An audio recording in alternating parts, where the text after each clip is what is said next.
Ethiopia's prime minister had appointed a cabinet which was made up of 50% women.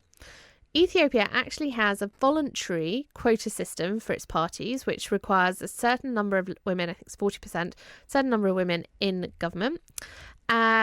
And they've now got a 50-50 cabinet, which I think is amazing. I think it's incredible. Rwanda, same thing, requires 40% of women on 40% of MPs to be women. And they've now gone over 50% of their entire government is female. Should we have quotas here in the UK? Emma, what do you think?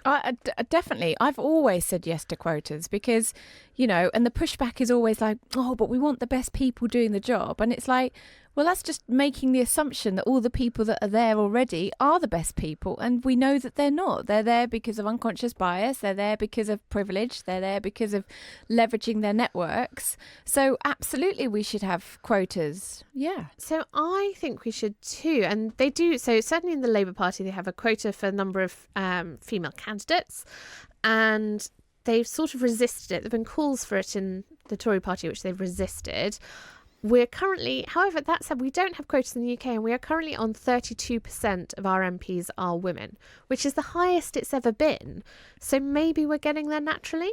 Well, I just think it comes back to this bot for the newspapers. And the thing is, we know now, we are really clear, we've done the studies, we know about unconscious bias.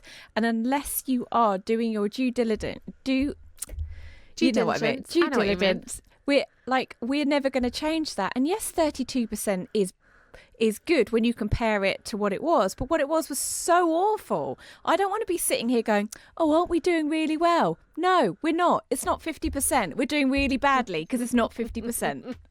Well, here to talk to us about it, we have a bit of a female legend when it comes to MPs, Ann Widdecombe. Ann, what do you think? Should we be having quotas for the numbers of women in Parliament? No, absolutely not. First of all, it's an insult to women.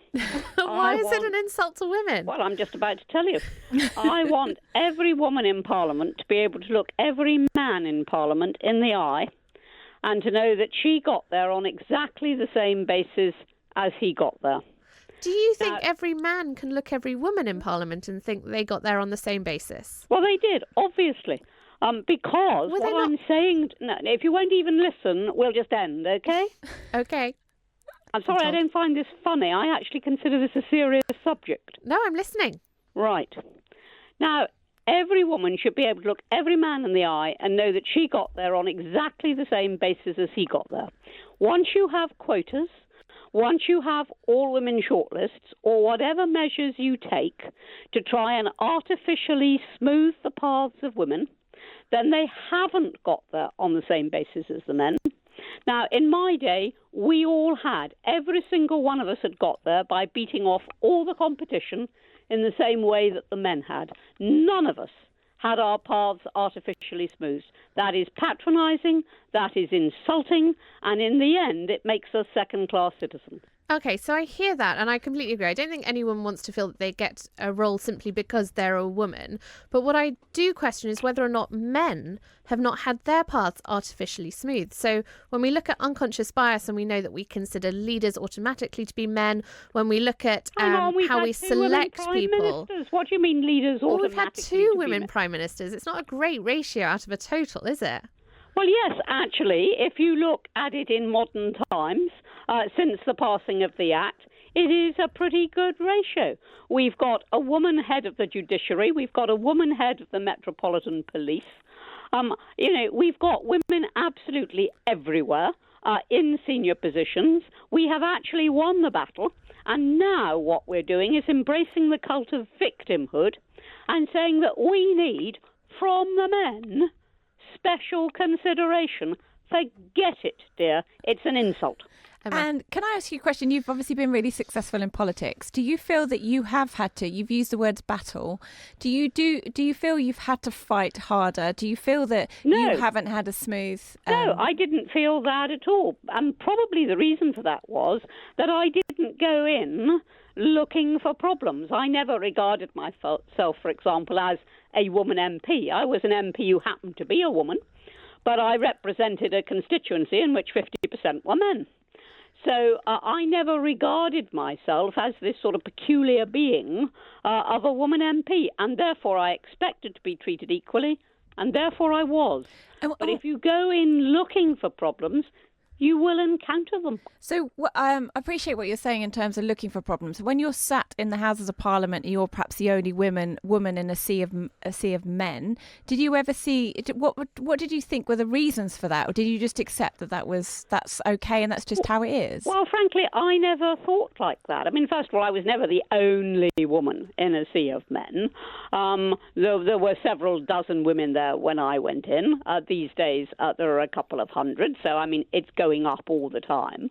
But I was never conscious of the fact that I was in a sea of men. I was conscious of the fact that I was an MP in a sea of MPs, all doing exactly the same job. And in the end, that is what equality means. It is that we are all doing the same job on the same basis, having got there with a level, not a tilted playing field.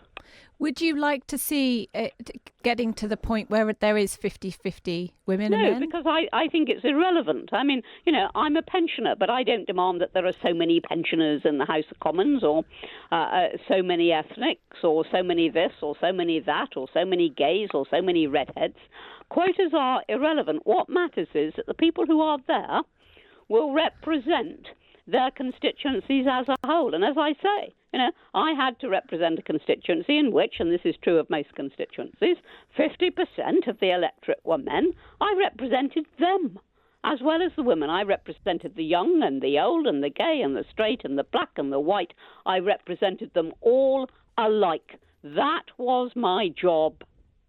And is it easy to represent other people than you? Because I look at the gender balance, but I also look at the diversity in MPs, and then I look at the world as a whole, and I just think that we don't have enough of the different voices from different genders, from different backgrounds, from different walks of life in the Houses of Parliament. And I wonder how you can represent this if you are from if you're from a very one-dimensional background. If you cannot represent somebody who doesn't replicate yourself, then you shouldn't be an MP, love. You really shouldn't be an MP.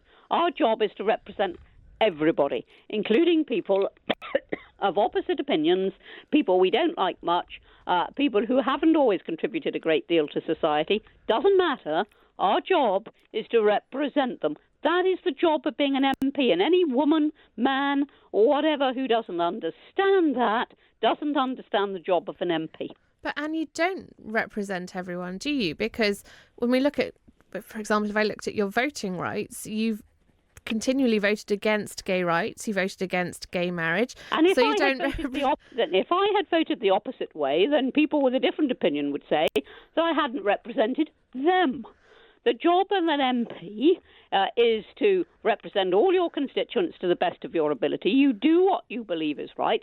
The remedy is in the ballot box, and that is what you do. Of course, you cannot on every issue represent everybody, for the very simple reason that on every issue there will be different opinions and all shades in between. But Anne, you just said that to be a politician you had to represent everybody regardless. Yes, I'm saying that you don't just represent yourself. You represent your constituency. That doesn't mean... I don't believe that your constituency all would have voted against gay marriage. Well, for a start, you don't know. They wouldn't all have done, no, but you don't know... But what I'm saying is, if you're representing the people, how can you vote either way? Finish a sentence, dear. Otherwise, you don't understand what I'm saying. So why try to argue if you don't understand what I'm saying?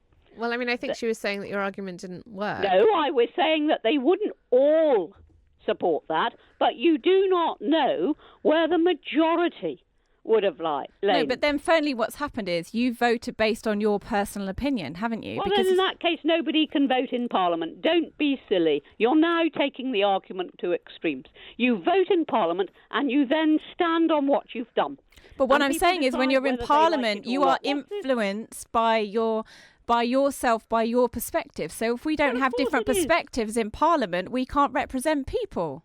We have to represent our constituencies. That means male and female, black and white, gay and straight. We have to represent our constituencies. It does not mean and cannot mean, it's impossible to mean, that you agree with every constituent on every issue. That's That is true. quite But if you've got impossible. Parliament that entirely is one-dimensional person that is likely to have the same views, you are then going to skew your constituency's opinions based on your perspective. So if we don't have a range of voices, a range of gender, a range of backgrounds... A range of voices. In Parliament, you have a range of voices on every single issue. That is why we have a government and an opposition and several parties in between. And that is why we have a constitution which says they have to be heard.